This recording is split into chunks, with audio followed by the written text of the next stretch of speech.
UPSC की preparation के लिए हार्ड वर्क इम्पोर्टेंट है या स्मार्ट वर्क? नॉर्मली लोग होता है कंफर्ट जोन होता है कि 6 घंटे पढ़ लिए 8 घंटे पढ़ लिए, लगता है बहुत कुछ कर लिया, पर नहीं। जब तक कंफर्ट जोन से बाहर नहीं निकलोगे, जब तक आप थोड़े दुखी नहीं होगे, जब तक आपको इनकन्वीनियंस नहीं होगी, तो आप सक्सेसफुल भी नहीं हो सकते। मेरे को याद है कि उस समय एसडीएम का ड्राइवर हमको बहुत धमकियां देता था कि मैं किसी दिन एसडीएम साहब को लाऊंगा और तुम लोग का इंस्पेक्शन कराऊंगा, और फिर मैं बाद में वहीं पे एसडीएम भी बन गया। क्या नौकरी के साथ यूपीएससी की प्रिपरेशन की जा सकती है? टारगेटेड वे में पढ़ना चाहिए, और जब तक टारगेट पूरा नहीं हो तब तक नहीं सोना चाहिए। ये भी एक इम्पॉर्टेंट है कि अगर आपने नींद नहीं आनी चाहिए, रात को सपने ही ऐसे आने चाहिए कि आपका टारगेट पूरा नहीं हुआ। तो ऐसे बच्चे हैं सिंसियर, और मैं भी ऐसा ही करता था।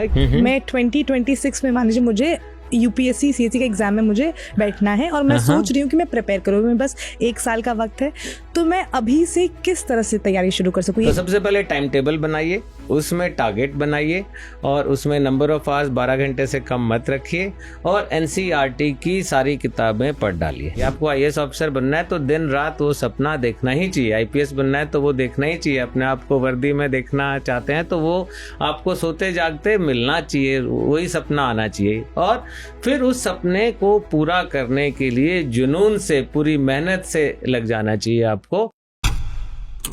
हेलो, मैं हूं स्वर्णा और ये है मिशन यूपीएससी का नेक्स्ट एपिसोड। आज के जो हमारे गेस्ट हैं वो बहुत ज़्यादा खास हैं।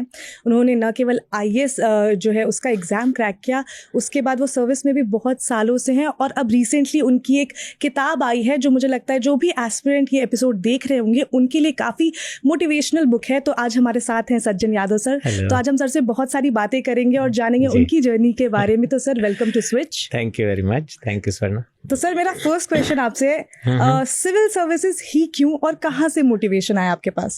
सिविल सर्विसेज का देखो मोटिवेशन बहुत सिंपल है। मैं तो गांव से आता हूँ, हरियाणा के, तो वहाँ पे जब भी कोई कुछ ज़्यादा अथॉरिटी दिखाता है या ज़्यादा ज्ञान देने की कोशिश करता है तो लोग उससे पूछते हैं क्या तू डीसी लगा हुआ है? तो मैंने भी सोचा कि जब गांव में बार बार ये बात सुनते थे कि क्या डीसी लगा है, मेरे को लगा देखता हूँ डीसी होता क्या होता है। मतलब एक दिमाग में घुस गया कि डीसी कोई बहुत बड़ी चीज होती है क्या, जिसके बारे में सब बात करते थे। है क्या, हर कोई बोलता है कि क्या तू डीसी लगा हुआ है। तो फिर जैसे जैसे कॉलेज में आगे, स्कूल में आगे बढ़े, तो फिर जानने की कोशिश की कि डीसी कौन होता है, डीसी कैसे बनते हैं। तो फिर पता चला कि ये सिविल सर्विसेज एग्जाम यूपीएससी लेता है, बहुत ही मुश्किल एग्जाम होता है, उसमें जो अच्छा रैंक पाता है वो आईएएस में आता है, और आईएएस ऑफिसर डीसी बनते हैं। तो एक दिमाग में ये घुस गया था। तो ये एक बड़ा मोटिवेशन था कि आपका एक ऐसा स्टेटस, क्योंकि डीसी क्यों लोग बोलते हैं, एक हमें इस पे भी जाना पड़ेगा।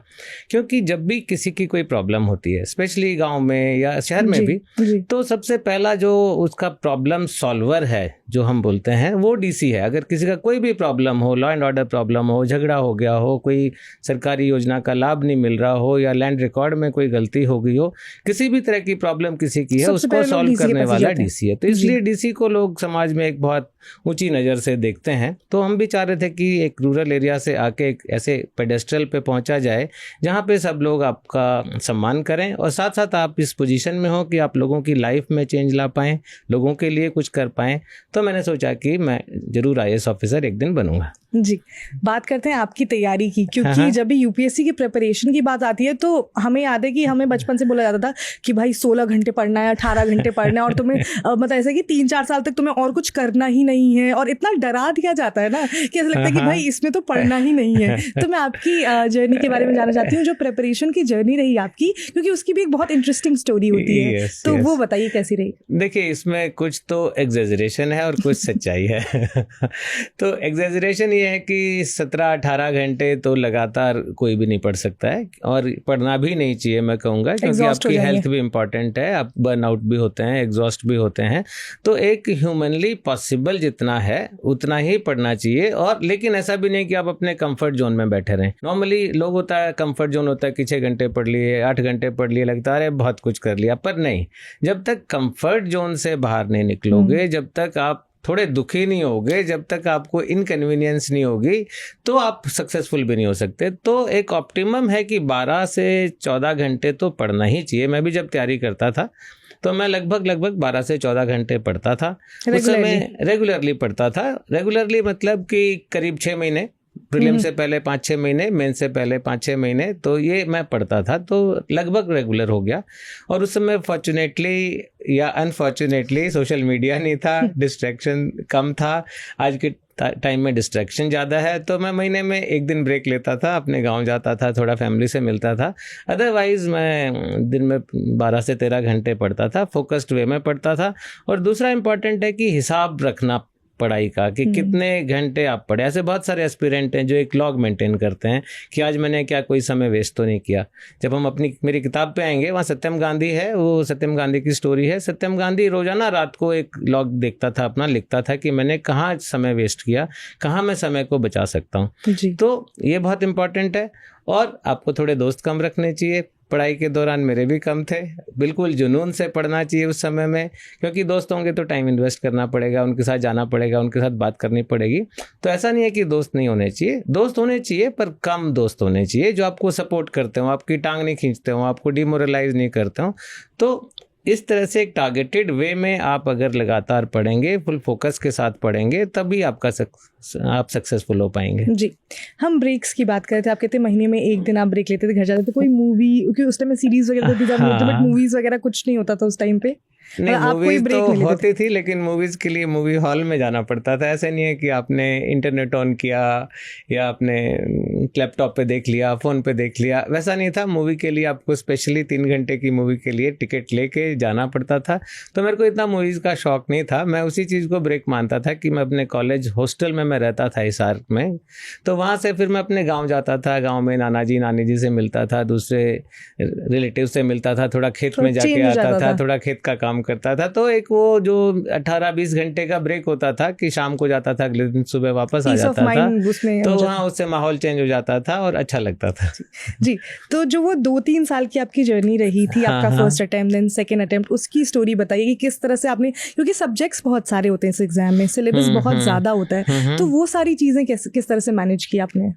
देखो, एक तो आपको टारगेटेड वे में पढ़ना चाहिए। मैंने भी टारगेटेड वे में ही पढ़ा, क्योंकि जैसा आपने कहा कि सिलेबस तो पहाड़ जैसा है, बहुत सारे पहाड़ हैं उस सिलेबस में। हम जब वेबसाइट पे खोलते हैं उसमें इतने सारे ऑप्शन आते हैं, उनको देख के लगता है ओ इतना पढ़ना पड़ेगा। तो हमारे समय थोड़ा और ज़्यादा था, क्योंकि ऑप्शनल सब्जेक्ट 2 होते थे, अभी ऑप्शनल सब्जेक्ट 1 होता है। तो एक तो ये बहुत इंपॉर्टेंट है कि आप एक अपना टारगेट बनाएं सिलेबस का, कि आपको कितने दिन में कौन सा सब्जेक्ट पढ़ना है। क्योंकि एक तो सब्जेक्ट ही जनरल स्टडीज़ में बहुत हैं, आपका पॉलिटी भी है, कॉन्स्टिट्यूशन भी है, हिस्ट्री भी है, ज्योग्राफी भी है, साइंस एंड टेक्नोलॉजी भी है, इकोनॉमिक्स भी है, सो बहुत कुछ है, करंट अफेयर्स भी है। तो एक तो आप टारगेट बनाइए कि आपको डेली कितना पढ़ना है, वीकली आपका टारगेट क्या है, मंथली आपका टारगेट क्या है। तो कुछ लोग जो टारगेट बनाते हैं अपने अपने ऊपर डिपेंड करता है, अपने अटेंशन स्पैन और इंटरेस्ट पे डिपेंड करता है। कुछ लोग जो टारगेट बनाते हैं वो टारगेट होता है कि एक बार एक सब्जेक्ट खत्म कर देना है, फिर अगले महीने दूसरा सब्जेक्ट खत्म कर देना है, या अगले 15 दिन में। कुछ लोग जिनका अटेंशन स्पैन कम है वो बनाते हैं कि डेली मेरे को एक एक लेसन हर एक सब्जेक्ट का खत्म करना है। तो जिस तरह से आपको अच्छा लगे, मेरे को लगता था, मैं सब्जेक्ट वाइज टारगेट बनाता था कि मेरे को ये से इकोनॉमिक्स जो है अगले 7 दिन में ख़त्म करनी है, हिस्ट्री अगले 15 दिन में ख़त्म करनी है। तो एक तो टारगेटेड वे में पढ़ना चाहिए, और जब तक टारगेट पूरा नहीं हो तब तक नहीं सोना चाहिए। ये भी एक इम्पॉर्टेंट है कि अगर आपने नींद नहीं आनी चाहिए, रात को सपने ही ऐसे आने चाहिए कि आपका टारगेट पूरा नहीं हुआ। तो ऐसे बच्चे हैं सिंसियर, और मैं भी ऐसा ही करता था कि आज का जो टारगेट है उसको ख़त्म ही करना है किसी भी हालत में।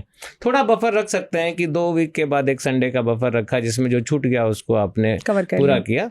एक तो ये बहुत इंपॉर्टेंट है। दूसरा इंपॉर्टेंट है कि सिलेबस के बाहर नहीं जाना है। हमारे समय में ईजी होता था, क्योंकि एक डिफाइंड सिलेबस था, डिफाइंड किताबें होती थी, डिफाइंड सोर्सेज होते थे। लेकिन आजकल बहुत ज़्यादा एक्सेस है। सो आजकल हर जगह इंटरनेट पे ज्ञान मिल रहा है, कोचिंग सेंटर्स पे ज्ञान मिल रहा है, कहीं भी आप खोलोगे तो आपको चाय की दुकान पे ज्ञान मिल जाएगा राजेंद्र नगर में। तो आपको ज्ञान बहुत लिमिटेड जगह से लेना है। अगर आप हर जगह से ज्ञान लेने लग गए तो आपका नहीं होगा सिलेक्शन, आप ज़्यादा पढ़ने लग गए कि, तो एक जो टॉपिक है उसको 2 सोर्स से ज़्यादा नहीं पढ़ना चाहिए, क्योंकि सिलेबस इतना बड़ा है। वैसे तो अगर अच्छा सोर्स है तो एक टॉपिक को एक सोर्स से पढ़ लिया वो हो गया, नहीं तो मैक्सिमम 2 सोर्सेज से आप पढ़िए, उससे ज़्यादा पे मत जाइए। तो ये बहुत इंपॉर्टेंट है। तीसरा आपका टाइम मैनेजमेंट बहुत इंपॉर्टेंट है, कि जैसे बताया था पहले मैंने कि टाइम का प्रॉपर हिसाब रखना चाहिए, उसके हिसाब से करना चाहिए। तो मैं वैसे भी करता था।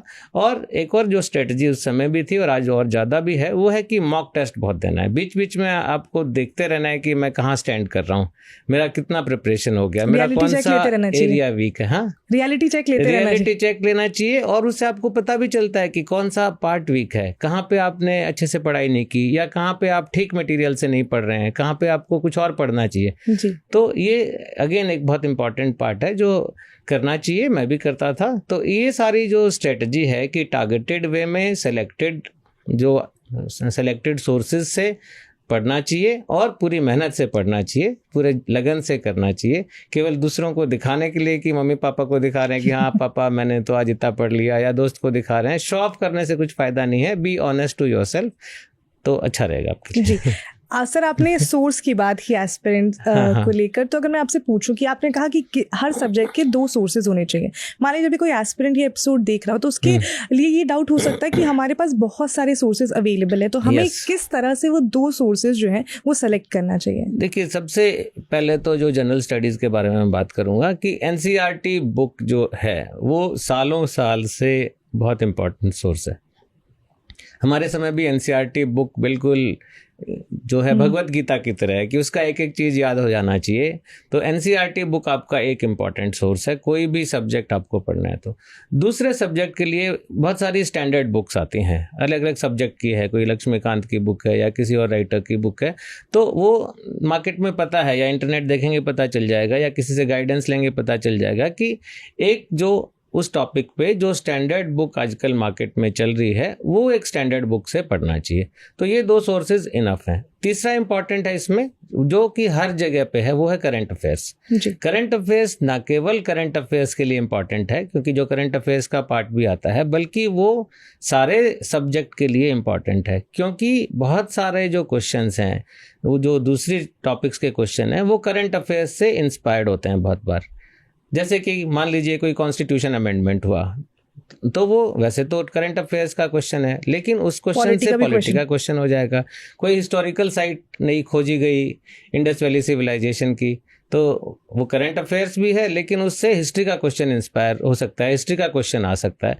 तो करंट अफेयर्स को आपको बिल्कुल एक बैरोमीटर की तरह है, एक गाइडिंग लाइट है कि क्या क्वेश्चंस आ सकते हैं। जो आजकल न्यूज़ में है वो करंट अफेयर्स में भी आ सकते हैं, और वो कंसर्न सब्जेक्ट के क्वेश्चन भी हो सकते हैं। तो ये जो 3 चीज़ें हैं, उसी से आप अगर अच्छे से पढ़ेंगे टारगेटेड वे में, तो आपका सिलेक्शन कोई नहीं रोक सकता। जी बिल्कुल। सर, हम देखते हैं जो रिजल्ट वाला डे होता है उससे 3-4, क्योंकि ऐसे ना अफवाहें उड़ जाती है कि आज रिजल्ट आ रहा है, आज रिजल्ट आ रहा है, और सब परेशान हो जाते हैं। तो मैं जानना चाहूंगी कि आपकी जो रिजल्ट वाली स्टोरी थी वो किस तरह से थी, क्योंकि हम बहुत लोगों से बात करते हैं, काफ़ी इंटरेस्टिंग स्टोरीज होती है उनकी, और हम देखते हैं कि एस्पिरेंट्स काफ़ी पैनिक कर जाते हैं और वो कुछ रात में खा पी नहीं रहे होते जब नेक्स्ट डे रिजल्ट आने वाला होता है। तो आपका एक्सपीरियंस कैसा था? देखिए, हमारे टाइम इतना सोशल मीडिया नहीं था। आजकल तो व्हाट्सएप ग्रुप में, टेलीग्राम ग्रुप में लोग वो अफवाह उड़ती रहती है बहुत ज़्यादा। हमारे समय में इतनी ज़्यादा अफवाहें नहीं उड़ती थी। अचानक किसी दिन रेडियो पे आ जाता था कि भाई रिजल्ट आ गया। नॉर्मली रिजल्ट आने का होता था कि अगला जो प्रीलिम एग्ज़ाम है उससे 10-12 दिन पहले रिजल्ट आता है, तो उसके आसपास थोड़ा आपका दिल की धड़कन बढ़ जाती है, एंग्जाइटी लेवल भी बढ़ जाता है। लेकिन उसमें रेडियो पे सुनते थे, और मेरे वाल रिजल्ट की कहानी मेरे को लगता है बहुत इंटरेस्टिंग इन द सेंस है कि उस समय मैं हिसार में था, और जो रिजल्ट का अनाउंसमेंट हुआ शाम को कि रिजल्ट अनाउंस हो गया है, रेडियो पे बताया गया, तो बहुत ज़्यादा एक्साइटमेंट भी थी, बहुत ज़्यादा डर भी था, बहुत ज़्यादा नर्वसनेस भी थी। तो मेरे पापा दिल्ली में रहते थे, हमने उनको बोला कि आप ज़रा यूपीएससी ऑफिस जाइए, रिजल्ट देख के बताइए क्या है। तो वो यूपीएससी ऑफिस गए, देखा भी उन्होंने रिजल्ट, लेकिन हमें बता नहीं पाए क्योंकि टेलीफोन्स की स्ट्राइक थी उस दिन। तब एक ही टेलीफोन ऑपरेटर होता था, आपका BSNL, MTNL। सो उस दिन टेलीफोन BSNL की स्ट्राइक थी। तो 94 की बात है, 95 की बात है, 94 एग्जाम था, 95 जून की बात है, अच्छे से मेरे को याद है। तो उनको वो बता ही नहीं पा रहे थे तब, और हमारे घर पे भी, हॉस्टल में भी फ़ोन नहीं होता था, तो STD PCO होते थे उस समय में, पुराने ज़माने की बात है। तो ऐसे वो कियोस्क होते थे जहाँ जाके आप फ़ोन कर सकते हैं। तो वहाँ हम घंटों बैठे रहे, वेट करते रहे कि पापा से किसी तरह बात हो जाए। फाइनली उनका 11 बजे के करीब उनसे बात हो पाई रात में, तो पता चला कि सिलेक्शन हो गया। बहुत खुशी की बात थी, लेकिन मेरे पापा से कुछ गलती हुई उसको देखने में, रिजल्ट को कुछ काउंट करने में कि मेरा कौन सा रैंक है। तो उन्होंने उस समय बताया कि 96 रैंक है। सो अच्छा लगा, ये बहुत बड़ी बात थी कि हाँ सिलेक्शन तो हो गया, अंडर 100 आ गया। लेकिन उसके साथ एक वो भी रहा मन में, पूरी तसल्ली नहीं हुई कि DC नहीं बन पाएंगे, इसमें तो SP बन सकते हैं, मैं पुलिस में जा सकते हैं। तो घर में भी पता चला गांव में कि हाँ भाई SP बन गया लड़का, रात को 12 बजे मिठाइयाँ बट गई बिल्कुल। तो फिर अगले दिन अखबार में तब नाम आते थे, रिजल्ट आता था। तो अगले दिन सुबह जब अखबार आया, न्यूज़पेपर आया, तो मैंने सबसे पहले जाके जल्दी से देखा कि मेरा नाम है कि नहीं है। हालांकि टेलीफोन पे पता चल गया था, पर तसल्ली तभी होती है जब आप नाम देख लेते हैं। सो जब मैं नाम पढ़ने लगा अपना, तो मेरे को पहले तो नाम मिल गया, तो मेरे को बहुत अच्छा लगा, अरे नाम तो है, पापा ने सही कहा था। लेकिन फिर अगले सेकंड में मेरे को लगा कि अरे नाम तो बहुत जल्दी आ गया है, ये तो 96 तक तो मैं पहुंचा ही नहीं हूँ, ये तो बहुत जल्दी है। फिर मैंने काउंट किया तो पता चला मेरा 26 रैंक है। सो 2 बार सेलिब्रेशन हुआ, उसका ये फायदा हुआ। फिर तुरंत फोन किया होगा अपने घर पे, बताया होगा कि 26 रैंक, बोला गया कि अब SP नहीं बना है, अब DC बन गया। उसकी एक अलग ही खुशी होगी। हम आपकी जर्नी के बारे में बात करेंगे कि जब आप सर्विस में आ गए उसके बाद क्या क्या हुआ, लेकिन उससे पहले मैं आपकी किताब के बारे में बात करना चाहूंगी। तो सर ने अभी रिसेंटली एक किताब लिखी है जो कि UPSC के ऊपर है, इसके बारे में डिटेल में हम सरी से जानेंगे। तो सर जो ये किताब है, इसकी इंस्पिरेशन आपको कहाँ से मिली? इसकी इंस्पिरेशन भी मैं बताता हूँ, बहुत ही इंटरेस्टिंग भी है, बहुत सिंपल भी है जी। देखो, मैं बहुत सारा इंटरनेट पे, आप भी पढ़ते हैं, मैं भी देखता हूँ, बहुत ऐसे बच्चों की स्टोरीज आती हैं जिनका कि बहुत ही हम्बल बैकग्राउंड से बच्चे आते हैं। कोई रिक्शा पुलर का बेटा है, कोई गांव से बिल्कुल आ रहा है, कोई कुली का काम करता था और सिलेक्शन हो गया उसका। तो ये स्टोरी बहुत इंस्पायर करती हैं बच्चों को। मैं भी जब तैयारी करता था, मैंने शुरू की थी जब तैयारी अपने टाइम में, तब भी उसका मोटिवेशन भी एक ये था, या कॉन्फिडेंस आने का एक ये रीज़न था कि मेरे सीनियर्स 1-2 का सिलेक्शन हुआ था। तो जब आप देखते हैं कि आप जैसे ही बच्चे का सिलेक्शन हो रहा है, जो आप जैसे बैकग्राउंड का है, आप जैसी पढ़ाई कर रहा है, वो बच्चे सक्सीड हो रहे हैं, तो वो रोल मॉडल बन जाते हैं आपके लिए। तो ये बच्चे जो ऐसे हम्बल बैकग्राउंड से आ रहे हैं, वो रोल मॉडल हैं। तो मैं बहुत दिन से सोच रहा था कि इनके बारे में कुछ लिखना चाहिए, लेकिन वो दिमाग में ही था, बस स्टार्ट नहीं हुआ था। फिर ये हुआ कि 2023 में हमारे यहाँ पे भारत सरकार में जो यंग IAS ऑफिसर्स होते हैं, उनका अटैचमेंट होता है 2 महीने का। तो उस समय, उस अटैचमेंट के समय जो ऑफिसर मेरे पास आए, उसमें से एक मेरी अपनी डोमेस्टिक हेल्प का बेटा था, मेरी मेड का बेटा बोल सकते हैं, डोमेस्टिक हेल्प जो दीदी काम करती थी। तो उसको देख के मेरे को, फिर हालांकि मैं जानता था, लेकिन उसको सामने देख के कि ये बच्चा जो मेरे सामने वहाँ सर्वेंट क्वार्टर में रहता था, ये आज IAS ऑफिसर बन गया है, तो ये बहुत लाखों हजारों बच्चों के लिए ये लोग रोल मॉडल हैं। ऐसे बच्चे जो इतनी तैयारी करना चाहते हैं, जो IAS ऑफिसर बनना चाहते हैं, लेकिन कॉन्फिडेंस नहीं ला पाते हैं या गाइडेंस नहीं ले पाते हैं, तब मैंने डिसाइड किया कि मैं ऐसे बच्चों की डिटेल्ड स्टोरी लिखूंगा कि ये बच्चे कैसे, इनकी क्या लाइफ थी, कैसे ये लाइफ में सारे फेलियर्स को पीछे छोड़ते हुए आगे बढ़े, कैसे ये लोगों ने अपने रिस्क लिए, कैसे इन्होंने अपना हिम्मत दिखाई, कॉन्फिडेंस लाए, तैयारियां की, मेहनत की, और टोटली अपनी फैमिली को, अपने आप को, सारे फॉर्चून्स चेंज कर दिए और उस स्टेज पे पहुंच गए। तो फिर मैंने ये 7 बच्चे सेलेक्ट किए इस बुक के लिए। ये 7 बच्चों की स्टोरीज हैं, वो बच्चे जो थोड़े हम्बल बैकग्राउंड के हैं, जो बहुत एफ्लुएंट बैकग्राउंड के नहीं हैं, बहुत इंस्पायरिंग स्टोरीज जिनकी हैं, और जो बाकी लोगों के लिए एक मोटिवेशन का काम करें। ये आपने बहुत ही अच्छा किया सर, क्योंकि आपने स्टोरीज को इस तरह से एक साथ कंपाइल कर दिया। क्योंकि हमारे साथ भी ऐसे होता है कि हम किसी दिन बहुत लो फील कर रहे होते हैं और हमें लगता है कि हमें कुछ ऐसा पढ़ना या हमारे सामने कुछ ऐसा आ जाए जिससे हमें ऐसा लगे कि अगर ये यहाँ हो रहा है ना तो हम भी कर लेंगे, मतलब एक होता है ना कि एक वो मोटिवेशन हमें मिल जाए। और मुझे लगता है किसी भी एग्जाम के लिए प्रिपेयर कर रहे होते हैं, मैं पहले जेई के लिए भी मैं प्रिपेयर कर चुकी हूँ, तो ऐसा होता है कि किसी किसी दिन आप इतने ज्यादा लो हो जाते हो कि हमसे हो ही नहीं सकता है। फिर आप देखते हो कि यार ये जो सामने वाले स्टूडेंट है जिनका क्वालिफाई जिन्होंने कर लिया है, उनके पास तो हमसे भी ज्यादा दिक्कतें आई, उसके बाद भी उन्होंने कर लिया, तो हम तो बहुत ही ज्यादा प्रिविलेज्ड हैं, तो हम तो ये कर ही सकते हैं। क्योंकि इस बुक में जो भी स्टोरीज हैं उसमें हर बच्चे ने वो लो वाला फेज फील किया है, उसने ये फेलियर्स देखे हैं, लेकिन उसको देख के वो डरे नहीं, उसको देख के उन्होंने हिम्मत की, वापस मोटिवेट हुए। और जैसे आप बता रहे हो तो ऐसा एक इसमें स्टोरी है मिन्नू पीएम की, तो वो जब भी ऐसे लो फेज में होती थी तो वो एक मूवी देखती थी, वो मूवी थी एक कलेक्टर की स्टोरी पे, तो उसको देख के वो वापस इंस्पायर हो जाती थी। तो इस बुक में भी ऐसे ही स्टोरीज हैं जिनको अगर आप लो फील कर रहे हैं, आपको खराब लग रहा है, आपका कॉन्फिडेंस लो हो रहा है, आपको लग रहा है मैं क्यों ही कर रहा हूँ, क्वेश्चन मार्क लग रहे हैं अपने डिसीजन पे, तो कोई भी इसमें से एक स्टोरी उठा के आप पढ़ेंगे तो वापस एनर्जाइज हो जाएंगे। तो सर वाई 7, लाइक इसके पीछे भी कोई स्टोरी है? और जो भी इसमें एस्पिरेंट्स हैं, जो कैंडिडेट जो आप बन चुके हैं सिविल सर्विसेज में जो आ चुके हैं, तो उनको उन 7 लोगों को कैसे आइडेंटिफाई किया आप लोगों ने? ये भी एक बहुत बड़ा प्रोसेस था, मैं बताऊंगा आपको कि मैंने पहले 2-3 महीने इसी में लगाए कि कैसे ये 7 बच्चों को सेलेक्ट किया जाए, 7 बच्चों को, क्योंकि बहुत सारी स्टोरीज इंटरनेट पे भी मिल जाती हैं। तो मेरे को कुछ क्राइटेरिया मेरे थे। मेरा पहला क्राइटेरिया ये था कि ये रिसेंटली सेलेक्टेड बच्चे होने चाहिए, ताकि फ्यूचर एस्पिरेंट को बिल्कुल लेटेस्ट स्ट्रेटजी के बारे में बता पाएं, रिलेट कर पाएं वो बहुत पुराने लोगों से रिलेट नहीं कर पाते थे। फिर मैं चाह रहा था कि देश के डिफरेंट पार्ट से बच्चे मैं सेलेक्ट करूं, तो इसमें कश्मीर से भी है, कन्याकुमारी बोलेंगे तो केरला से भी है, फिर इसमें बिहार से है, इसमें उत्तर प्रदेश से हैं, अलग अलग जगह के बच्चे हैं, सिक्किम से एक बच्ची है।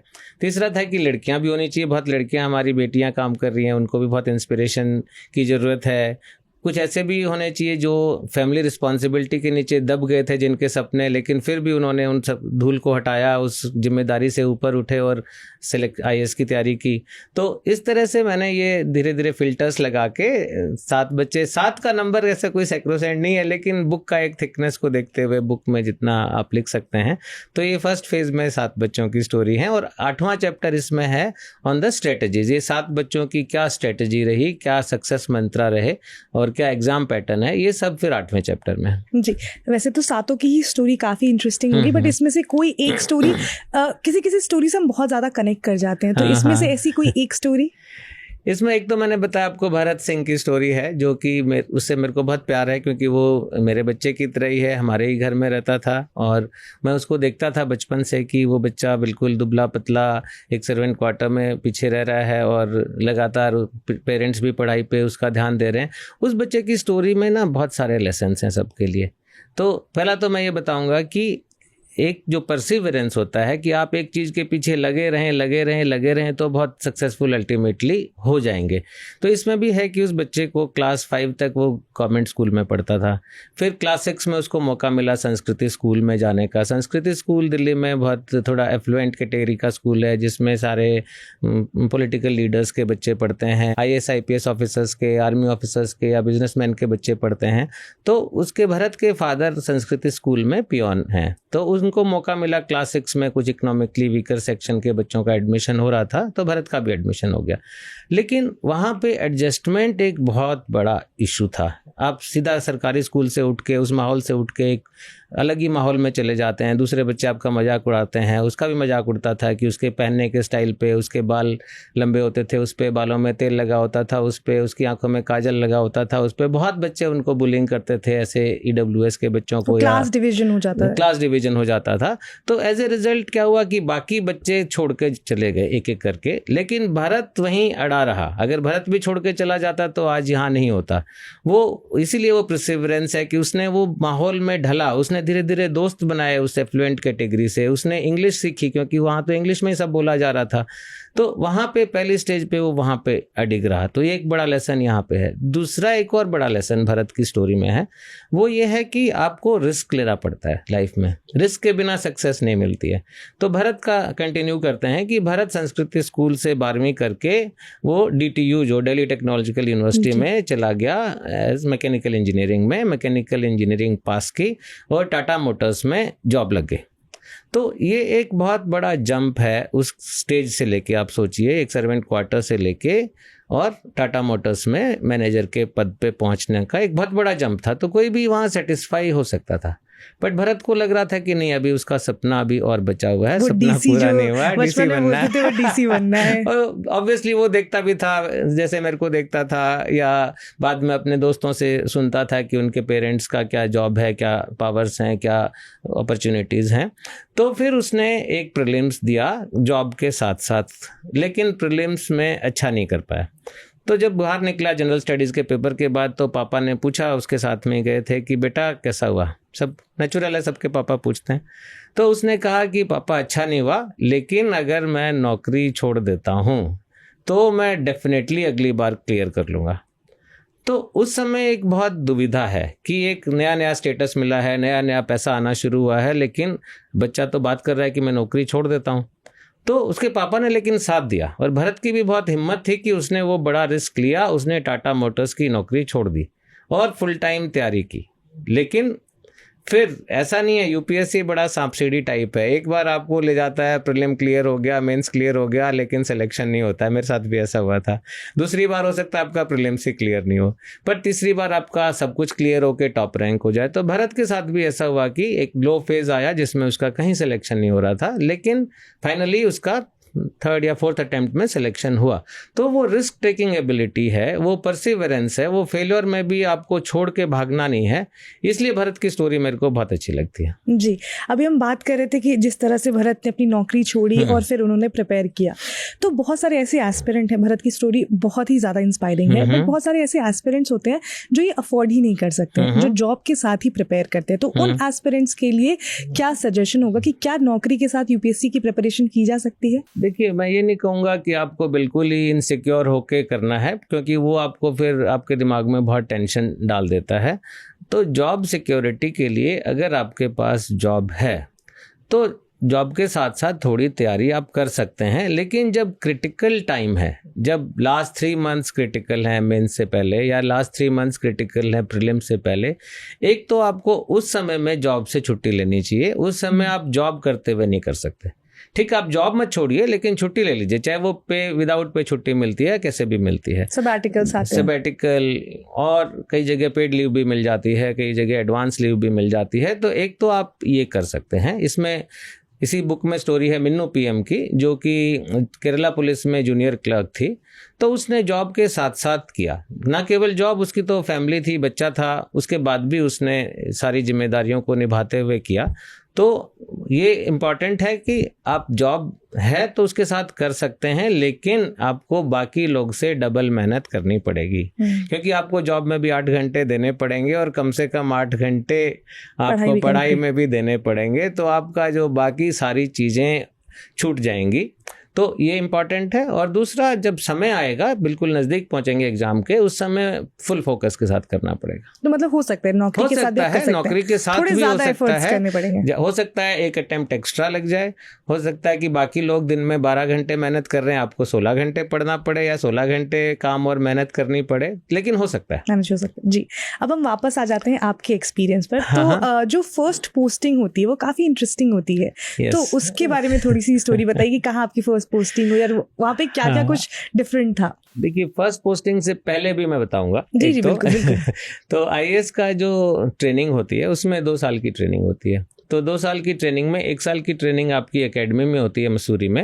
वो क्लासरूम ट्रेनिंग टाइप में बोलूँगा, लबासना जिसको बोलते हैं, बिल्कुल लबासना में होती है। और वहाँ पे तो बिल्कुल कॉलेज जैसा माहौल हो जाता है, क्योंकि वापस आप कॉलेज लाइफ, स्कूल लाइफ जैसा क्लासरूम में जाना है, पीटी परेड करनी है, सब कुछ होता है। उसके बाद 1 साल की आपकी डिस्ट्रिक्ट ट्रेनिंग होती है। तो डिस्ट्रिक्ट ट्रेनिंग में is like actual hands on training, जहाँ पे आपको डिफरेंट चार्जेस दिए जाते हैं, बीडीओ बनाया जाता है, एसडीएम बनाया जाता है, तहसीलदार की पोस्ट खाली है महीने के लिए तो वो बनाया जाता है। तो मेरे को जो फर्स्ट मेरा डिस्ट्रिक्ट ट्रेनिंग का था, उसके लिए मेरे को जोधपुर डिस्ट्रिक्ट था राजस्थान में, वहाँ पे भेजा गया। बहुत अच्छा डिस्ट्रिक्ट है, बहुत अच्छा लगा जाके। और मेरे को इसलिए भी अच्छा लगा कि मैं आईएएस में आने से पहले वेटनरी डॉक्टर था, और तब भी मैं राजस्थान गवर्नमेंट में काम करता था, और मेरी पोस्टिंग जोधपुर में ही थी। तो बहुत अच्छा लगा कि जहाँ आप पहले एक लेवल पे थे, वहीं पे आप किसी सीनियर वापस आ गए सीनियर लेवल पे, जो लोग आपको थोड़ा डराते धमकाते रहते थे। मेरे को याद है कि उस समय एसडीएम का ड्राइवर हमको बहुत धमकियां देता था कि मैं किसी दिन एसडीएम साहब को लाऊंगा और तुम लोग का इंस्पेक्शन कराऊंगा, और फिर मैं बाद में वहीं पे एसडीएम भी बन गया। आप लेकर आए थे। तो वो अच्छा लगा और लोगों में काम करने का मौका मिला। और फर्स्ट पोस्टिंग मेरी थी वो मिजोरम में थी। जी। तो मिजोरम मेरा अगमुट काडर है, जिसमें अरुणाचल, गोवा, मिजोरम और बाकी यूनियन टेरिटरीज हैं। तो फर्स्ट पोस्टिंग मिजोरम में थी। बहुत सुंदर जगह है, बहुत अच्छा लगा। लेकिन कई बार मैं फिर बताऊंगा कि एक ऐसा भी होता है कि जब आप शुरू में जाते हैं तो क्लासरूम अलग है और एक्चुअल फील्ड अलग है। तो कई बार यंग बच्चों का बड़ा रिफ्ट हो जाता है जाके, कि वो पॉलिटिकल रिप्रेजेंटेटिव से लड़ाई कर लेते हैं या लोकल कल्चर में नहीं ढलते हैं। मान लीजिए हरियाणा का आदमी है, यहाँ थोड़ा अलग कल्चर है, वहाँ मिजोरम में गए तो आपको और सोबर सॉफ्ट रहना है, अच्छे से बात करनी है, तो वहाँ के कल्चर में ढलना पड़ता है। लोग एक्सेप्ट आपको जब तक आपको नहीं कर लेते उनको हैं। एक्सेप्ट करना है और उन्हें आपको एक्सेप्ट करना है। तो वो बहुत इंपॉर्टेंट है, वो वाला फ्लेक्सिबिलिटी मैं कहूँगा, वो वाला एडेप्टेशन बहुत इंपॉर्टेंट है, वो होना चाहिए। तो मेरी फर्स्ट पोस्टिंग मिजोरम में थी, दूसरी पोस्टिंग मेरी अरुणाचल में थी, जहाँ पे मैं एक्चुअल में डीसी बन गया था। तो वहाँ पे भी मेरे को तवांग में मैं रहा, बहुत अच्छा लगा। और ईस्ट कामेंग डिस्ट्रिक्ट एक है अरुणाचल में, वहाँ पे रहा, वहाँ बहुत काम किया, बहुत अच्छा लगा। हम ये देखते हैं कि बहुत सारे हम जब गवर्नमेंट पोस्ट पे लोग आ जाते हैं तो लोगों की जो सिफारिशें होती, लोगों के रिक्वेस्ट होते हैं, बहुत इंटरेस्टिंग भी होते, कई बार बहुत वियर्ड भी होते। तो मैं ये आपसे जानना चाहूँगी कि आपके पास कभी इस तरह का वियर्ड रिक्वेस्ट आया लोगों का कि वो लेकर आए हो कि प्लीज़ हमारा ये रिक्वेस्ट पूरा करवा दीजिए? नहीं, रिक्वेस्ट तो ऐसे आते रहते हैं, पर कई बार ऐसा भी होता है जो शुरू में आप सरप्राइज हो जाते हो कि एक विजिटर आपके पास आया है इतना चल के 3-4 घंटे या 5 घंटे, या अरुणाचल में तो 1-2 दिन पैदल चल के भी आता है, और आने के बाद आपसे जब मिलता है तो आप पूछते हैं हाँ क्या बात है। तो उसने जस्ट बोला मेरे को कि नहीं, मैं तो बस डीसी से मिलने आया था। स्वीट। वो भी अच्छा लगता है। दूसरा एक और था, रिक्वेस्ट तो नहीं बोलूँगा, लेकिन जब मैं अरुणाचल में गया था तो वहाँ एक डिस्ट्रिक्ट था जहाँ पे बहुत सारे लोग बॉन्डेड लेबरर्स थे। तो एक ट्राइब ही थी जो दूसरे ट्राइब का एक तरह से स्लेवरी का काम करती थी, बॉन्डेड लेबर थी। तो उनको मैंने छुड़वाया, करीब 5,000 लोग को, उनका एक अलग से गांव बना के दिया। और उस समय के जो होम मिनिस्टर थे वहाँ पे, जो स्टेट के, उनके घर से भी बॉन्डेड लेबरर्स को छुड़वाया बड़ी मुश्किल से। तो वो बहुत सेटिस्फाइंग काम था। तो आपको ऐसे बहुत मौके मिलते हैं जब आप ऐसा काम कर सकते हैं जो आपको बरसों तक आपको भी याद रहता है और लोगों को भी याद रहता है कि वो डीसी आए थे, उन्होंने ये काम किया था। और आप अगर घर जा रहे हो तो सुकून की नींद आपको आती है कि हमने अगर 1% भी किसी के लिए कुछ अच्छा काम कर दिया तो वो वर्थ इट है हमारी लाइफ के लिए। हम सर वापस यूपीएससी के प्रिपरेशन पे आते हैं। तो एक डिबेट होता है, हमें हार्ड वर्क करना चाहिए, हमें स्मार्ट वर्क करना चाहिए। तो मेरा क्वेश्चन आपसे ये कि यूपीएससी की प्रिपरेशन के लिए हार्ड वर्क इंपॉर्टेंट है या स्मार्ट वर्क? मैं कहूँगा कि दोनों ही इम्पॉर्टेंट हैं, दोनों कॉम्प्लीमेंट्री हैं एक दूसरे के। अगर आप हार्ड वर्क नहीं करेंगे तो आप कितने भी स्मार्टनेस रख लीजिए, आपका सिलेक्शन नहीं हो सकता है। क्योंकि एक बेसिक जो मैंने बोला 10 से 12 घंटे तो आपको हार्ड वर्क करना ही है, आपको स्लॉग करना ही पड़ेगा, उससे नीचे तो नहीं कर सकते हैं। लेकिन स्मार्ट वर्क बहुत इम्पॉर्टेंट है। स्मार्ट वर्क से आप अपनी फोर्स को मल्टीप्लाई कर सकते हैं। अब आजकल इतने सारी चीज़ें आ गई, जैसे रेडीमेड एनालिसिस आ गए हैं, उसके लिए न्यूज़ एनालिसिस आ गए हैं, आप लोग भी करते हैं, बाकी लोग भी करते हैं।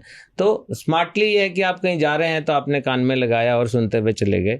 या स्मार्ट वर्क ये है कि आप 2-3 दोस्त हैं, इंस्टेड ऑफ आप एक साथ अलग अलग नोट्स बनाने के, आपने पार्ट में गूगल डॉक्स खोला, उसमें पार्ट में सबने नोट्स बना लिए। तो आप जो टॉपिक आपको 4 दिन लगते पढ़ने में, वो टॉपिक आप 2 दिन में ही कवर कर सकते हैं। जो नोट्स बनाने में आपको 1 महीना लगता हो सकता है 15 दिन में ही एक पेपर के नोट्स बन जाएं। इसी तरह से और भी आजकल टूल्स आते हैं जिससे कि आप स्मार्टली पढ़ सकते हैं। और मेरी बेटी आजकल पढ़ती है तो मेरे को बहुत सारी स्मार्ट चीज़ें सिखाती है इस तरह की कि नए जनरेशन उनके तरीके अलग अलग होते हैं। हाँ बिल्कुल। तो आजकल तो एआई भी बहुत आ गया है, तो वो कई बार क्या करती है कि न्यूज़पेपर का जो आर्टिकल है उसको जो समझ नहीं आ रहा होता है वो किसी एआई में या डालती है और उसको बोलते हैं कि मेरे को कन्वर्सेशनल मोड में ये आर्टिकल समझा दो ताकि हमें समझ में आ जाए। हाँ, तो उसको जल्दी समझ में आ जाता है। तो इस तरह का स्मार्ट वर्क भी इम्पोर्टेंट है। बात करते थे स्मार्ट वर्क की नेक्स्ट मंथ प्रीलिम्स के एग्जाम होने वाले हैं, मई में एग्जाम है प्रीलिम का। तो अभी जो एस्पिरेंट ये वीडियो देख रहा होगा उसके लिए आपके पास क्या सजेशन होगा, क्योंकि अब 1 महीना रह गया है प्रीलिम के एग्जाम को लेकर, तो वो किस तरह से जी वो किस तरह से अपनी प्रिपरेशन करे इस लास्ट 1 महीने की? देखिए, लास्ट तो मैं बोलूंगा कि स्लॉग ओवर टाइप है, क्योंकि आपने जो चीज मिस कर दी थी, जितनी रन रेट चाहिए थी आपको, वो रन रेट आप अगर उस पर नहीं है तो आपको बहुत मेहनत अभी करनी पड़ेगी। तो एक तो आपको इंटेंसिटी और प्रिपरेशन बढ़ा देना चाहिए। अगर आप पहले 10 घंटे पढ़ रहे थे तो 12 घंटे 13 घंटे पढ़ना पड़ेगा। दूसरा, आपका मॉक टेस्ट बहुत इंपॉर्टेंट है स्टेज पे, क्योंकि आपने बहुत दिन से पढ़ाई कर ली, लेकिन अगर आप सफिशिएंट मॉक टेस्ट नहीं दे पाए, अपने आप को एनालाइज नहीं कर पाए, तो आपको खूब सारे मॉक टेस्ट देने चाहिए और देखना चाहिए कि आपकी कहाँ पे कमजोरी आ रही है।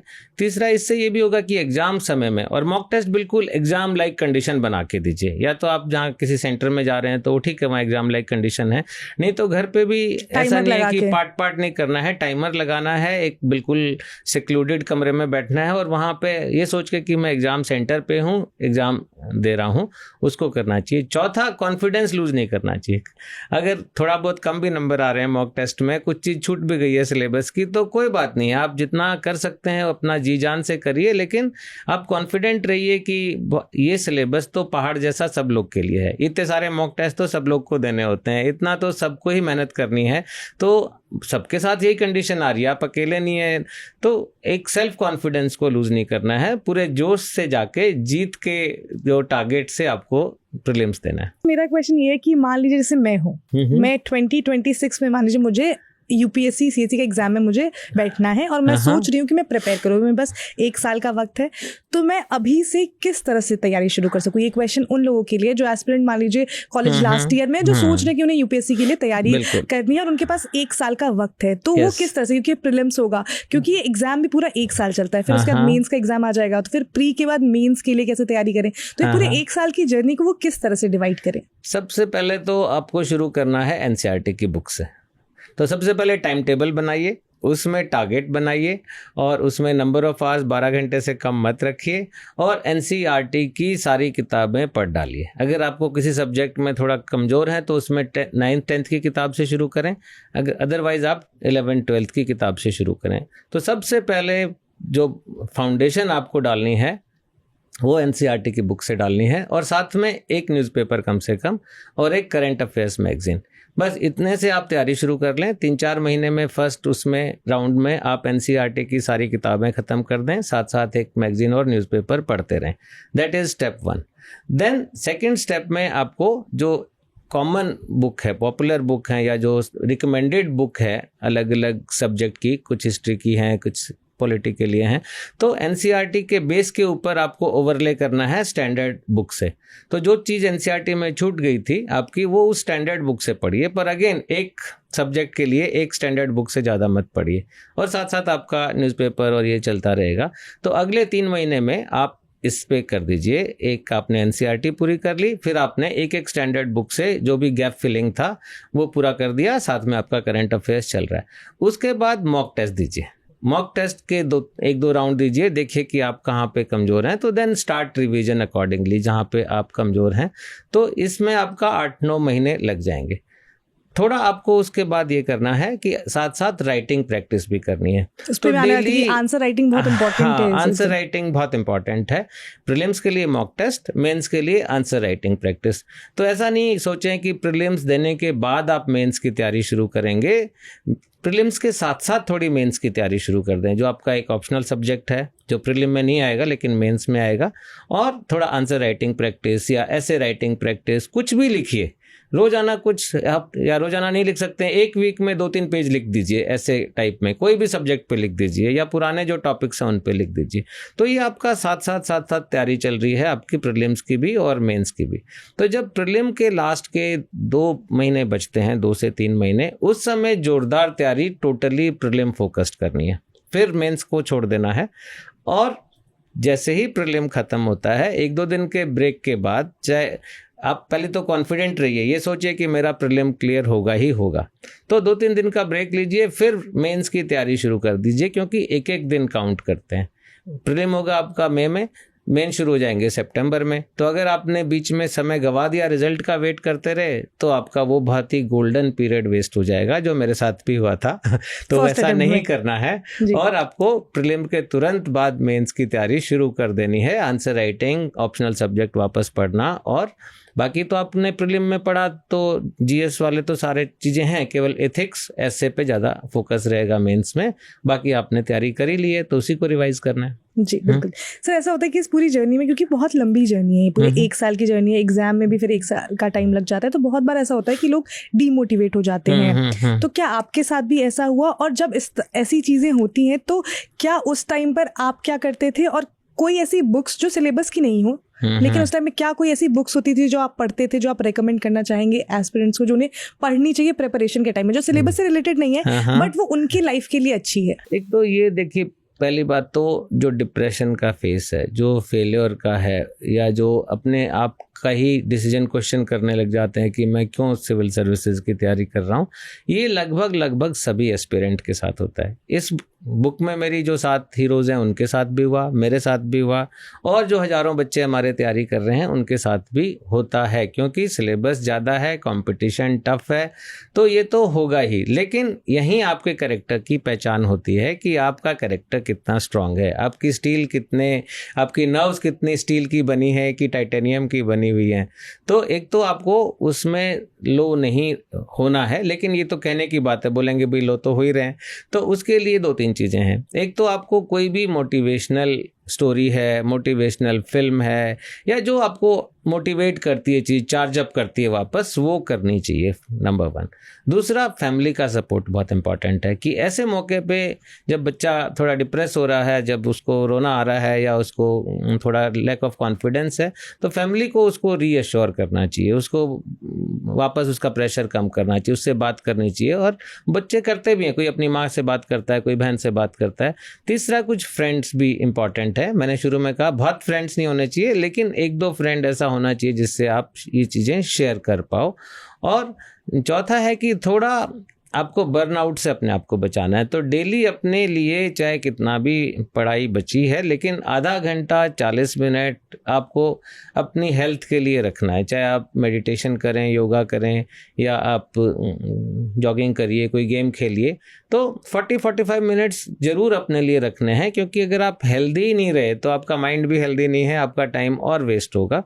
तो डिप्रेशन फिर कम होगी अगर आप रोजाना अपने लिए समय निकाल रहे हैं, आपके पास कुछ एंकर है, चाहे वो एंकर किसी किताब में हो, चाहे किसी फिल्म में हो, चाहे आपकी रियल लाइफ में कोई एंकर हो, कोई कंधा हो जिससे आप बात कर पाएं, तो वो अच्छा रहता है। काफ़ी इंपॉर्टेंट, क्योंकि आजकल हम देखते हैं बहुत सारे ऐसे अनफॉर्चुनेट इंसिडेंट हमारे सामने आते हैं, ऐसे केसेस आते हैं, सुसाइड के मामले बढ़ गए, चाहे वो कोटा हो, दिल्ली के मुखर्जी नगर, राजेंद्र नगर, इन सब जगहों से ये वाले केसेस बहुत ज़्यादा बढ़ गए हैं, क्योंकि लोग इतने ज़्यादा डीमोटिवेट हो जाते हैं। एक तो अपने साल के वो 3-4 साल इस एग्जाम को दे देते हैं, कुछ लोग तो 6-6 साल इस एग्जाम को देते हैं, बहुत गोल्डन पीरियड, बहुत ज़्यादा टाइम देते हैं। फिर उनको लगता है कि व्हाट नेक्स्ट, क्योंकि फिर उनके पास कोई ऑप्शन नहीं रह जाता है। तो उन ऐसे एस्पिरेंट्स के लिए भी ये बहुत इंपॉर्टेंट है करना कि वो डीमोटिवेट ना हो, क्योंकि ये बस एक एग्जाम है, इसके बाद पूरी लाइफ पड़ी हुई है, ये नहीं तो कुछ और डेफिनेटली लाइफ में हो ही जाएगा। डेफिनेटली लाइफ में बहुत अपॉर्चुनिटीज आती हैं, एक फेलियर के आगे तो बहुत सारी सक्सेस हैं उसके नीचे छिपी हुई। तो इसमें आपको मैं बताता हूँ वापस से कि भरत जो है, मैं वापस उसकी स्टोरी पे आता हूँ कि एक अच्छी भली टाटा मोटर्स की नौकरी छोड़ी, उसके बाद पहले अटेम्प्ट में नहीं हुआ, सेकंड में नहीं हुआ, थर्ड में नहीं हुआ, ठीक है। लेकिन फिर उसने सोचा कि मैं कुछ प्लान भी करता हूँ, ये भी इंपॉर्टेंट है, कुछ ना कुछ प्लान भी बच्चों को रखना चाहिए ताकि वो मेंटल स्ट्रेस थोड़ी कम रहे। तो उसने जो सेंट्रल पैरामिलिट्री फोर्स है उसका एग्ज़ाम लिखा, पास हो गया। फिजिकल के लिए जाना था, फिजिकल के लिए खूब तैयारी करके गया, लेकिन लॉन्ग जंप के टाइम मसल पुल हो गई तो रिजेक्ट हो गया। फिर इसने जो एसएससी होता है, जहाँ छोटे लेवल पे, छोटा तो नहीं बोलूँगा, जहाँ पे असिस्टेंट वगैरह लगते हैं, वहाँ पे उसका भी दिया, लेकिन फॉर्म गलत भर दिया तो उसमें भी नहीं हुआ। तो बहुत डिप्रेशन फेज था बच्चे का, लेकिन उसने फिर उस सबको पीछे छोड़ा और फिर पूरे मन से तैयारी की, तो तब अगर वो उसी में फेल हो जाता, उसी में छोड़ देता, उसी में कुछ अपने आप को हार्म कर लेता, तो आज वो उस सुनहरा समय नहीं देख पाता जो आज वो देख रहा है। जी, हम अगर आपके टेन्योर की बात करते हैं, क्योंकि हम वापस आ जाते हैं, क्योंकि वो भी बहुत इंपॉर्टेंट है एस्पिरेंट्स के लिए जानना, क्योंकि लोगों को मैं बहुत सारे एस्पिरेंट्स से मैंने उनसे पूछा कि क्यों बनना चाहते हो आईएएस या आईपीएस, उन्होंने कहते हैं कि हमें बहुत सारे पर्क्स मिलते हैं, हम इसलिए बनना चाहते हैं। तो उन्हें ये भी जानना बहुत इंपॉर्टेंट है कि सिर्फ पर्क्स ही नहीं होते, बहुत काम भी करनी पड़ती है और बहुत मेहनत भी करनी पड़ती है। तो मेरा क्वेश्चन आपसे ये है कि आप का बहुत लंबा टेन्योर रहा है, तो इसमें सबसे चैलेंजिंग फेज कौन सा रहा है? वैसे तो हर दिन एक नया चैलेंज होता है, बट जो आपको बहुत डिफिकल्ट लगा हो।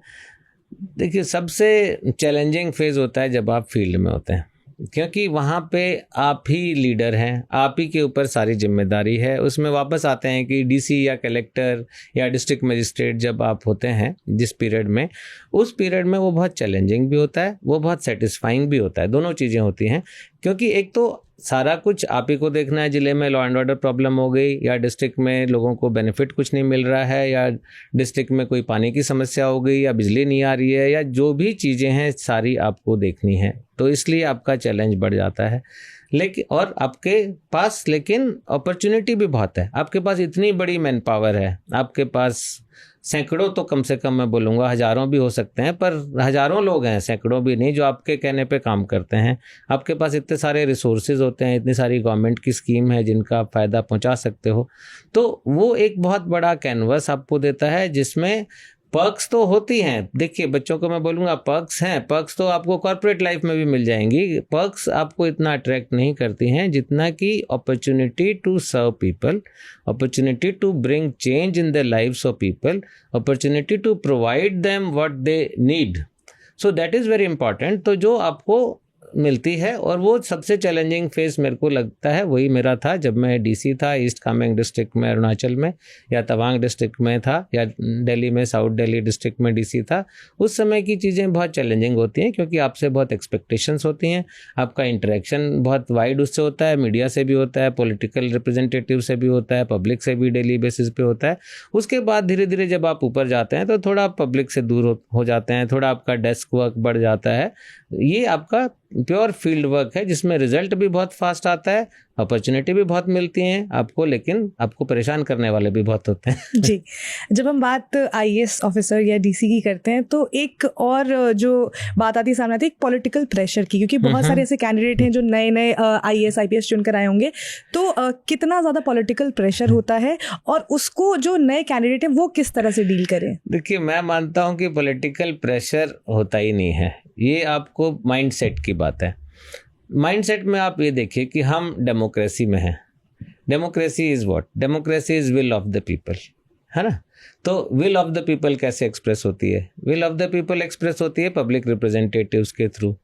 तो जो एमएलए है या एमएलसी है या एमपी हैं, वो लोगों की विल एक्सप्रेस करते हैं, वो लोगों के लिए आए हैं, लोगों ने उनको भेजा है, उनका एक वेल डिफाइंड रोल है।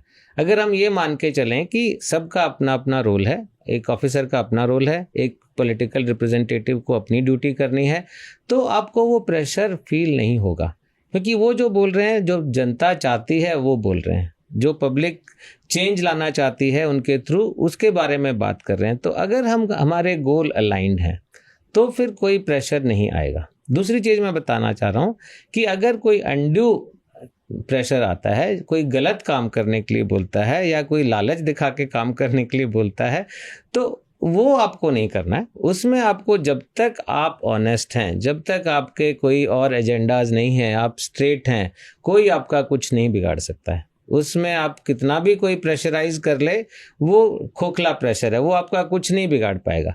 लेकिन अगर वो जनता के लिए अच्छी बात बोल रहे हैं, जो लोग चाहते हैं वो करवाना चाहते हैं, तो उसको तो हमें उस गोल से अलाइन होना पड़ेगा, क्योंकि हम भी डेमोक्रेसी का पार्ट है, हम भी इसीलिए यहाँ पे, वो एक पिलर है तो हम भी एक पिलर हैं। जी बिल्कुल बिल्कुल। हम वापस प्रिपरेशन पर आते हैं, तो ये मैं क्वेश्चन जानना चाहती हूँ कि मैं आपसे पूछ रही हूँ कि कोई भी एस्पिरेंट है, वो अब तैयारी करना चाहता है यूपीएससी के लिए, तो उसे सबसे पहला सवाल अपने आप से क्या करना चाहिए आपके हिसाब से? मान लीजिए जैसे मैं हूँ, मैं ये सोच रही हूँ कि मुझे प्रिपेयर करना है, तो फर्स्ट क्वेश्चन मुझे अपने आप से क्या करना चाहिए? क्वेश्चन तो आपको ये करना चाहिए कि क्या आप रियल में करना चाहते हो, कि जब आपने सोचा कि आपको यूपीएससी सिविल सर्विसेज देना है, आईएएस ऑफिसर या आईपीएस ऑफिसर या आईएफएस ऑफिसर बनना है, तो सबसे पहले तो क्या रियल में आपका सपना है, या आप फैमिली प्रेशर में कर रहे हो, या आप पीयर प्रेशर में कर रहे हो, या आप शो ऑफ करने के लिए कर रहे हो? तो अगर आप रियल में करना चाहते हो, रियल में आप पर्क्स के लिए नहीं, आप ये सोचोगे केवल पर्क्स के लिए मैं आईएएस की तैयारी करना चाहता हूँ, नहीं, वो तो फिर गलत है। वो तो आपको फिर सेटिस्फाई हो भी नहीं पाओगे। इतनी पर्क्स जो आप सोच रहे हो मिलती भी नहीं है। आप सोच रहे हो कि बाद में काम नहीं करना पड़ेगा, सरकारी लोग केवल 9 से 5 काम करते हैं या 10 से 5 काम करते हैं, वो भी आपकी गलत धारणा है। कोई भी ऑफिसर जो है वो दिन में 12 घंटे से कम काम नहीं करता है। ऑफिसर हैं तो वो सैटरडे को भी काम करते हैं, कई बार संडे को भी काम करते हैं, सुबह 9 बजे से लेकर रात को 9 बजे तक काम करते हैं। तो अगर आप ये सोच रहे हैं कि आपको काम नहीं करना पड़ेगा, आपको बहुत सारी पर्क्स मिलेंगी, आपको बहुत सारी सुविधाएं मिलेंगी, इसके लिए आप आईएएस में जाना चाहते हैं तो मत जाइए। अगर आप रियल में काम करना चाहते हैं, हार्डवर्क करना चाहते हैं, सोसाइटी में कुछ चेंज लाना चाहते हैं, जॉब सेटिस्फेक्शन अगर आपको उससे मिलती है कि आपने दूसरे के लिए कुछ किया, तब आपके लिए ये सही रास्ता है। तो पहला क्वेश्चन यही पूछना चाहिए कि मैं ये किस चीज़ के लिए कर रहा हूँ। क्या मैं रियल में ये करना चाहता हूँ, अपने मन से करना चाहता हूँ, और राइट रीज़न से करना चाहता हूँ। जी बिल्कुल।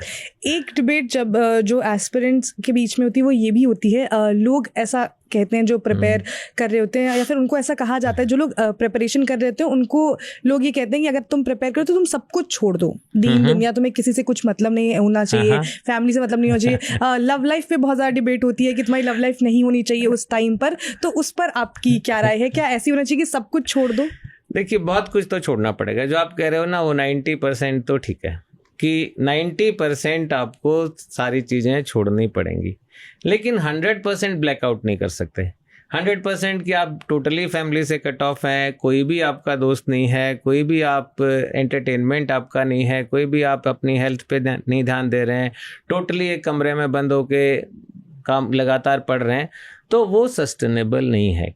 मेंटली भी नहीं है, फिजिकली भी नहीं है। फिजिकली भी आप बहुत जल्दी हेल्थ अपना कॉम्प्रोमाइज़ कर देंगे, मेंटली भी आपकी मेंटल हेल्थ में भी परेशानी होगी। तो एक छोटी विंडो जरूर रखनी चाहिए। छोटी विंडो है कि आपको जब खराब लग रहा है, आप जब डिप्रेशन में हैं या आप खराब स्थिति में हैं, आपका लो कॉन्फिडेंस है, तब कोई बात करने वाला होना चाहिए। और वो अचानक मिलेगा नहीं, कुछ कनेक्शंस आपको रखने पड़ेंगे, टोटली नहीं काट सकते। लेकिन बहुत कनेक्शन रखोगे तो आपका टाइम खराब होगा, आपका डिस्ट्रैक्शन होगा। तो मेरा भी ये मानना है कि बहुत दोस्त नहीं होने चाहिए। इंटरनेट को केवल पढ़ाई के पर्पस के लिए यूज़ करना चाहिए। सोशल मीडिया बंद कर देना चाहिए, टोटली नहीं करना चाहिए बिल्कुल भी, और अपने उस पर फोकस करना चाहिए लगातार। क्योंकि अगर आप फोकस नहीं हैं, अगर आप 12-13 घंटे नहीं पढ़ाई कर रहे हैं, तो आपका सिलेक्शन होना मुश्किल है। जी बिल्कुल। मेरा लास्ट क्वेश्चन आपसे ये है कि जो एस्पिरेंट अब नेक्स्ट ईयर एग्जाम देने वाले हैं, जो इस ईयर भी एग्जाम देने वाले हैं, या फिर जो कैंडिडेट ये सोच रहे हैं कि वो प्रिपेयर करेंगे, उनके लिए आपकी तरफ से कोई एक सजेशन जो आप देना चाहें? उनके लिए मेरा सजेशन ये है कि सबसे पहले तो आपको बहुत बड़े सपने देखने चाहिए। आपको आईएएस ऑफिसर बनना है तो दिन रात वो सपना देखना ही चाहिए। आईपीएस बनना है तो वो देखना ही चाहिए। अपने आप को वर्दी में देखना चाहते हैं तो वो आपको सोते जागते मिलना चाहिए, वही सपना आना चाहिए। और फिर उस सपने को पूरा करने के लिए जुनून से, पूरी मेहनत से लग जाना चाहिए आपको। उस समय कुछ और डिस्ट्रैक्शन नहीं रखना चाहिए। अगर आप ईमानदारी से, जुनून से आपका कोई भी सपना है उसको पूरा करना चाहते हैं, तो अगर आप इस मेहनत से, जुनून से, स्ट्रेटजी से लगेंगे तो आपका सपना जरूर पूरा होगा। आपको अपने आप पे पूरा भरोसा रखना चाहिए। Thank you so much sir, thank you, आपने हमें टाइम दिया। मैं डेफिनेटली ये किताब पढ़ूंगी और इससे मैं कोशिश करूंगी कि मैं भी इससे इंस्पायर हूं, और मैं अगर लाइफ में जब भी लो हूं तो मैं ये किताब पढ़ूं जिससे मुझे भी मोटिवेशन मिले। Thank you so much. बहुत अच्छा लगा। Thank you.